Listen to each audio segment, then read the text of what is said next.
We have a recycling center at the Sussex County MUA Solid Waste and Recycling Facility that has a collection box. It's basically an old mailbox that one of our employees painted up, and the residents know the box is back there and they can bring their flags whenever they want. So one by one, we collect these flags from local residents and businesses to a point of having over 1,000 pounds of flags collected on an annual basis. We accumulate the flags throughout the year, box by box, until we have a good amount, typically about 40 boxes worth. Then we are able to collect the boxes and weigh them, and then we work with Abbey Glen and local veterans and the American Legion to have a retirement ceremony for the flags.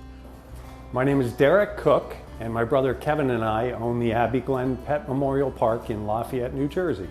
We volunteered for the duty of decommissioning and cremating the flags because as Americans, we were honored to be asked. And personally, as a United States Marine, I felt as though it was my duty.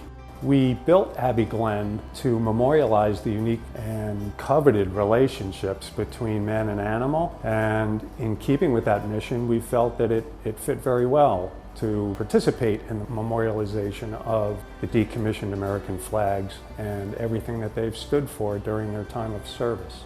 We were solicited by the Sussex County MUA to make use of our crematories so that the flags could be burned in a clean, controlled environment. We initially applied to the New Jersey DEP for permission to combust flags. Originally, that was not what we were permitted to do, so it took special permission. Once approved, we were able to accept the flags from the Sussex County MUA, use our crematory chambers to provide the burning of the flags, and retrieve both the ashes from the burning of the flags and the metal lanyard grommets that are usually built into especially larger flags. We specially separate the ash from the grommets, package those for memorialization at the North Jersey Veterans Cemetery. My name is John Harrigan. I was the founder of the Veterans Cemetery in 2008. Well, the cemetery itself is basically a veteran cemetery. It's for veterans, their spouse, and it's the same rules and regulations as a county-run veteran cemetery. The only difference is it's privately run and we're regulated by the state of New Jersey.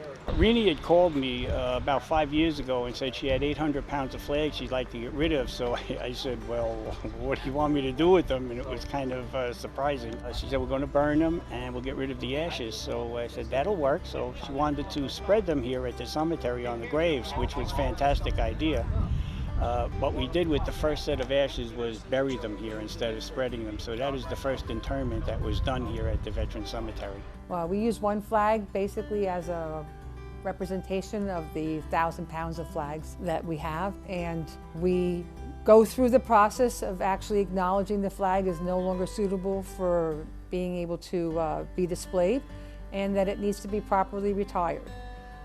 The American Legion for Sussex County and the Veterans Associations, they're the ones who really do the ceremony. That is their area. They're charged with basically protecting the flag, retiring the flags, making sure the flags are treated with dignity. You know, once you've been in the military, you never lose that sense of camaraderie, regardless of the branch.